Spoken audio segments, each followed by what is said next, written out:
Magic, both beautiful and powerful, binds together our long history. That common bond we share is the legacy of Hogwarts.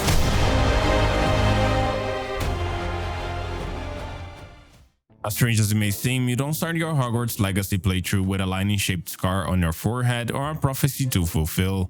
Matter of fact, this isn't a retelling of someone else's story. It is a truly magical tale built on your decisions, your own wand waving, and your ability to resist the urge to Avada Kedavra your way straight to Azkaban. Set in the late 1800s, many decades before any familiar names had the opportunity to influence the plot, the game leans into its historical setting with the confidence that it has everything it needs to win the hearts of Harry Potter enthusiasts within a 1,000-mile radius. The school, however, is still very much the grand imposing castle it's always been, with living portraits, poltergeists roaming the halls, and stark cases that defy all manners of logic. We joined the wizarding world as an unusually gifted 5th-year student dropped into a massive predicament after being intercepted by a dragon on our way to Hogwarts. With little context for the attack, we quickly learn of our character's peculiar knack for singing and wielding a lost form of ancient magic no one else can, a rare talent that's known to awaken every few generations. This, of course, has a tendency to draw unwanted attention, and soon enough there's a whole cast of ill-intentioned characters on our tail, wanting to control this power for purposes that we can only guess. As you can deduce, the plot is thick with mystery and steadily unravels over time, nudging you towards a large, more ominous truth about magic's origins, its forgotten wielders, and the price of meddling with powers not meant to be understood.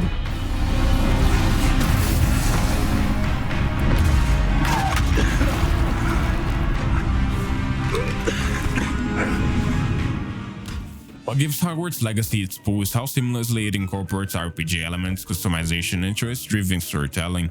You get to choose your house, cast your favorite spells, and style your character with gear that frequently leaves you torn between fashion and usability. The leveling system, talent trees, and crafting mechanics are not revolutionary, but they're tightly interwoven with the fantasy in a way that makes progression feel natural rather than tacked on. And beyond the fortified walls of Hogwarts, the surrounding region doesn't let down either. Fact is, there's an expansive world that has been crafted as a seamless continuation of the school grounds and isn't just open for the sake of being open. It's wide, dense, and meaningfully filled, inviting you to explore it not because the marker told you to, but because the desire to go farther than is allowed is too great to overcome. But make no mistake, as the rolling hills of the Scottish Highlands may look serene, and yet between the dark wizards, overgrown monsters, and renegade goblins, danger lurks everywhere. As such, one moment you're soaking in the postcard scenery, and the next you're spelunking through a forgotten catacomb, getting stuck in cobwebs, and completing puzzles while being swarmed by spiders. The game strikes a perfect balance between spectacle and tension, never letting you get too comfortable, but also never robbing you of that moment to stand still and appreciate how absurdly pretty the view is before you chose the next stretch your way. This is a magic story in the literal and thematic sense. Whether you're a benevolent mage or a maniac with a love for curses, the journey is fully yours to trail. No matter if you're coming from the books, the big screen, or simply craving a solid RPG in a rich setting, the game surely has something to offer. Available on all major platforms from console to PC, it ensures that practically anyone can dive into the halls of Hogwarts without worrying about exclusivity. However, it's worth stressing that over the years, reception to the game has been a mixed bag, mostly due to trailers that promise an extremely ambitious, fantastic experience, leaving skeptics wondering if the spectacle would translate into actual play. As predicted, some fans came into the game expecting too much and were ultimately disappointed by certain lackluster elements, while others found themselves pleasantly surprised by the world's depth and fidelity to the lore despite the lack of refinement on a few fronts. Speaking from experience, the game doesn't disappoint a whole lot. The sense of wonder is persistent throughout the entire journey, continually reinforcing the kind of care and attention that went into the game, though it's undeniable that not every part of the experience was executed with equal finesse. What I can say for certain is that, despite the controversy circling its launch, what's here is no half-baked cash grab. This is a beloved story that's been thoughtfully adapted with impressive visuals and a remarkable, widely appealing experience, radiating a sense of polish that only comes from a AAA production with a clear vision. And it's worth mentioning, while this installment manages to wrap up neatly enough, the Wizarding World doesn't seem to be finished quite yet. In fact, a sequel is already on the horizon, with development being set to already be well underway, ensuring returning and new players alike have more adventures to look forward to in the near future.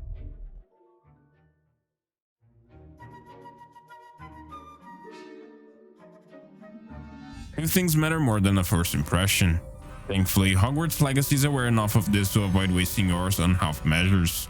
From the moment its cinematic opening sweeps you into the story, you're placed right at the intersection of wonder and danger, framing your arrival as the prelude to something big, with enough unanswered questions to make you lean forward in your seat in anticipation. For those unfamiliar with the world, the setting wastes no time establishing that magic permeates everything. From the grand architecture of the castle to the smallest, seemingly mundane object, every spire and sconce-laid corridor of Hogwarts is handcrafted and brimming with secrets and mysteries waiting to be uncovered. Once the initial wave of awe settles, the world begins to reveal its more subtle charms. Attending classes, brewing potions, mastering spells, and wandering the halls between lessons are not only for immersion, but they serve as training for whatever comes next, all without overwhelming you. Instead of front-loading every landmark, spell, and mechanics, the game unfolds its systems at a steady pace, letting you settle into the fantasy before turning up the complexity. The onboarding feels methodical but never stiff, and it blends seamlessly into the fiction. You don't attend classes to talk about homework, but you're still there to learn new stuff because, well, that's exactly what a student in your position should be doing anyways. As stated before, although Hogwarts is undoubtedly the centerpiece, the game doesn't expect you to admire the castle's architecture forever. Fact is, the world actually opens itself sooner than expected, letting you wander beyond the confines of the classrooms almost from the start, with little in the way of invisible barriers. As such, many quests send you well beyond sight of the castle, whether to track down a rare ingredient, practice a new dangerous spell, or to learn something that cannot be taught on school grounds. The shift from the busy Great Hall to windswept moors or dense whispering forests is striking, and it underscores just how much of this game's scope goes beyond the view of Hogwarts itself, and crucially, the game resists turning its vastness into a nameless log. The wilderness and trees feel deliberately placed, with each corner holding a reason to exist, and the beauty of the setting is in how this isn't a place that exists solely for you and is actually a living environment that hangs with potential, or so it seems from afar. From up close, you're encouraged to poke your nose into places not because a checklist tells you to, but because you want to know what's there and what kind of secrets you could find. It's exploration driven by intrigue rather than obligation, and that difference shows in how often the tours turn into full-fledged adventures of their own. Everywhere you go, you sense how dynamic and breathing the world is. For instance, the neighboring village, Hogsmeade, is more than just a marketplace. It's a bustling town that feels genuinely alive, with people walking around, going about their day with schedules, etc. Aside from that, exploration is usually rewarding, whether in the form of gear, lore, or the satisfaction of scratching a long-standing itch of curiosity, with the density of points of interest keeping most detours reasonably worthwhile. Another detail that consistently impresses is the game's near seamless flow, in the sense that while traveling you rarely encounter loading screens, which is crucial for maintaining immersion. Since traversal happens to be one of the game's core pillars, let me tell you, it's hard to overstate the joy of hopping on a broom for the first time, taking flight, and being able to go almost everywhere from the get-go. The sheer freedom of skimming over the lakes surrounding the castle, diving between valleys, or cresting a hill to see many mesmerizing vistas is intoxicating. In that vein, mounts offer a similar thrill, letting you tame legendary beasts like majestic hippogriffs, though their novelty wears off faster in comparison to broom flight, which is a leaner, quicker, and simply better suited to the world's design and open expanses. Even the most familiar mechanics are dressed to fit the setting, helping the game's world feel all the more immersive. For instance, fast travel comes via enchanted flu flames scattered across the world, quest markers, lockpicking, and snake are woven into utility spells, and even tutors are camouflaged as engaging classroom lessons you have to actively participate in to improve your witchcraft and unlock new abilities. The same attention extends to interactions. Dialogue feels impressively natural, with most characters delivering their lines with just enough charisma and wit to feel distinct. Of course, not every NPC is unforgettable. In fact, the school seems to be populated with the same dozen characters and other generic NPCs, most of which are honestly quite forgettable, apart from some eccentric professors or classmates whose interactions get increasingly more interesting over time. And despite the game's RPG traits, choices usually carry zero lasting consequences, which may feel underwhelming for players expecting some sort of repetition system where you have to gain the trust of characters first in order to earn their friendship. Decisions tend to impact only immediate outcomes rather than tying to long-term story arcs, and this absence of permanent setbacks simplifies the experience, with the lack of branching narratives making the game a lot more linear than it seems at a first glance, really diminishing one of its main selling points. Besides, the game also isn't silky smooth across the board. On the contrary, performance issues crop up often enough to be an issue, as optimization clearly was on top of the dev's priority list. Even on high-end hardware, stuttering and frame rate dips are a common problem, especially once you venture into the more demanding open-world areas where the engine has a lot more to handle. Similarly, some side quests eventually start to lose luster, falling to the background due to repetition and little incentive to see them through in terms of story progression. On a similar note, while puzzles are often creative in presentation, they occasionally hand you the answer before you've had the chance to think, turning what could have been moments of satisfying problem solving into little more than soft busy work. That said, it's in these cases that the game's otherwise strong momentum falters just enough to make you painfully aware of its numerous limitations. And yet, even with these blemishes, Hogwarts Legacy sells the fantasy of being a student in this fantastic world with startling sincerity, making it somewhat easy to forgive the moments when the magic falters, though not everyone will agree with this sentiment. But the pull of its environments, the warmth of its better written characters, and the sheer density of its hidden surprises work intended to keep the experience afloat despite your role in the world really being a tad limited. If the first couple of hours is about convincing you this game is worth stepping into, the hours that follow are about tightening the grip to keep you entertained at the same time as it starts to struggle to hold your attention.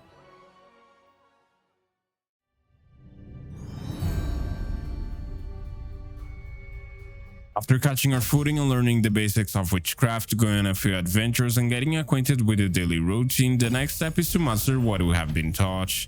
At the heart of it all is the spellcasting system, the backbone of nearly every action you take. As is to be expected, spells are not mere blunt tools for combat. They're woven into exploration, puzzle solving, and can even shape environmental interactions, often in ways that encourage you to think about your surroundings as more than just static scenery. The ability to mix spell combos creates a sense of rhythm and improvisation, and the awesome feeling of synergy hits especially well when you're caught in a random duel. Turning Levioso to suspend foes mid-air, following up with Accio to pull them closer, blasting them with Incendio, and protecting against counterattacks with Protego is the kind of combo that makes you feel like a genius for figuring it out on your own. Unfortunately, combat in Hogwarts Legacy leans towards being widely accessible, making even tense encounters against bosses or the likes feel like a walk in the park. While this ensures that newcomers are not overwhelmed, they can also undercut the sense of danger irrespective of difficulty level, as many enemies' attack patterns are telegraphed generously, and a well-timed block or simple spell combo often neutralizes traps with minimal effort. And while there's a learning curve to juggling our ever-growing arsenal for seasoned players, the severe lack of challenge may reduce the adrenaline of battle almost entirely. But for what it's worth, even though fighting enemies is generally easy, at the very least, the game keeps the process mostly tactile and satisfying, thanks in no small part to how intuitive and distinct each spell feels to use. The visual spectacle of every spellcast brings encounters to life with crisp animations and satisfyingly explosive impact that makes each cast feel dynamic and charged with power. In this regard, my only gripe is that some spells are so niche that they eventually tend to gather dust unless a specific scenario forces them into the spotlight. Anyhow, since there's no such thing as too many tools, the surplus of situational spells doesn't necessarily drag the experience down. It's mostly moments where the game could have gone above and beyond, but instead opted to leave a few spells feeling more like an afterthought than indispensable tricks in our repertoire.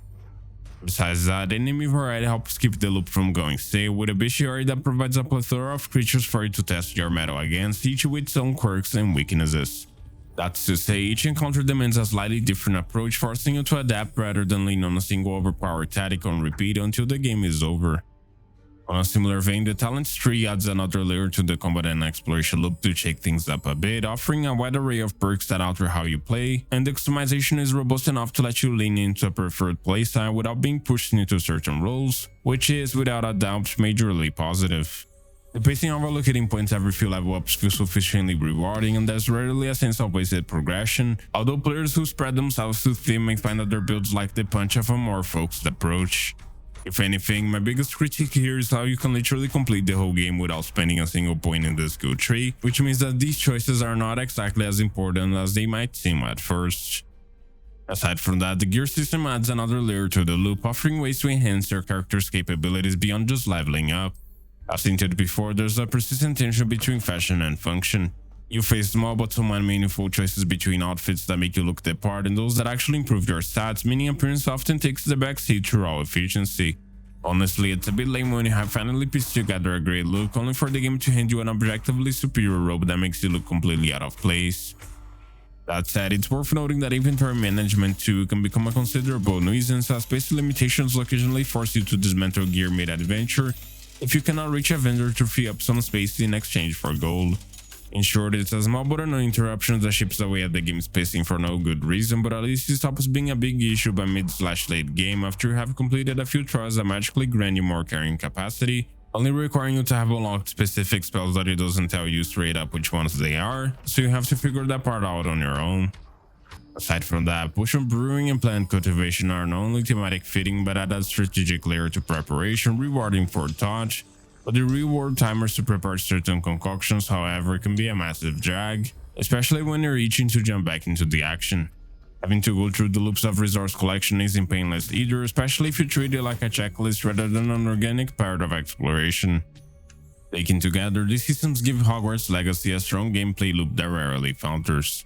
In other words, it kind of does a balancing act between accessibility and depth, and while not every mechanic is equally polished, the core elements are sturdy enough to carry the experience for dozens of hours. Where the game excels is in making these mechanics feel cohesive even when certain systems reveal their limitations, almost always feeling like they're part of a bigger picture, which is more than many open world games can claim. The end result is a gameplay foundation that understands exactly who it's speaking to and delivers enough variety to help keep them engaged for long enough.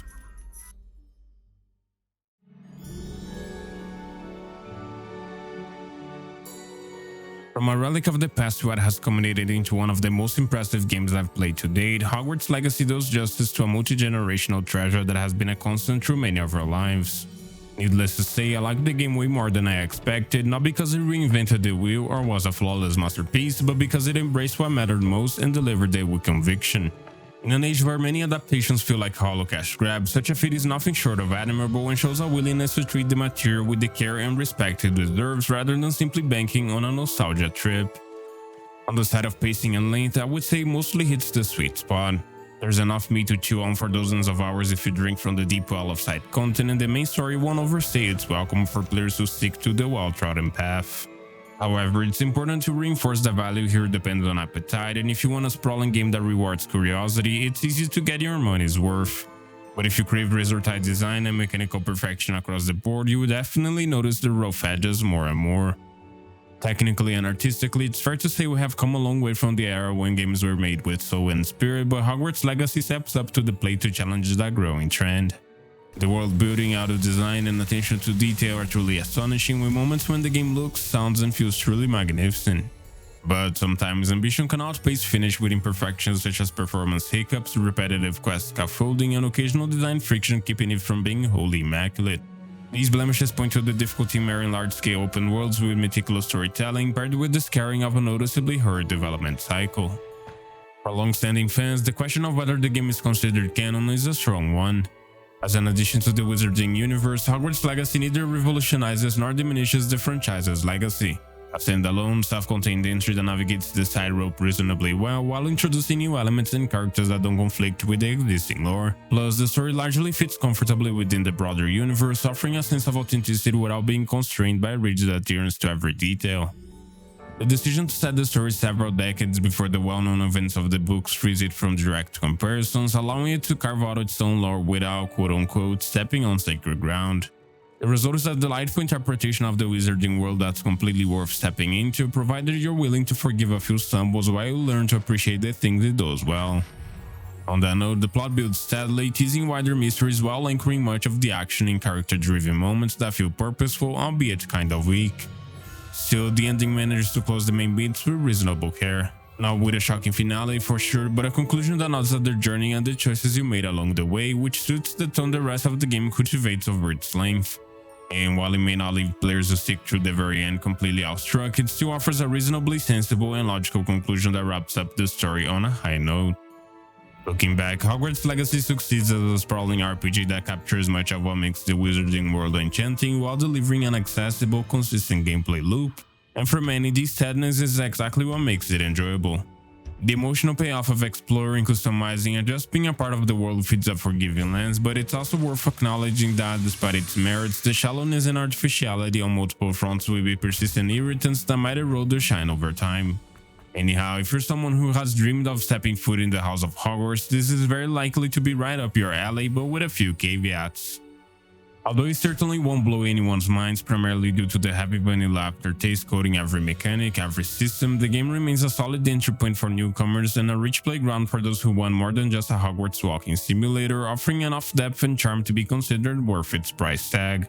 Surely it's not without its faults, but its strengths and subtle touches compound over time, eventually outweighing its shortcomings for those with more tolerance to the occasional missteps. As always, for more reviews like this one, consider subscribing to avoid missing out on new analysis each month. Also, liking and sharing the videos very much appreciated, and feel free to leave a comment as well if you want. I always read everything and your feedback's what helps me improve. Anyhow, I really hope to catch you next time. Until then everyone, please take care.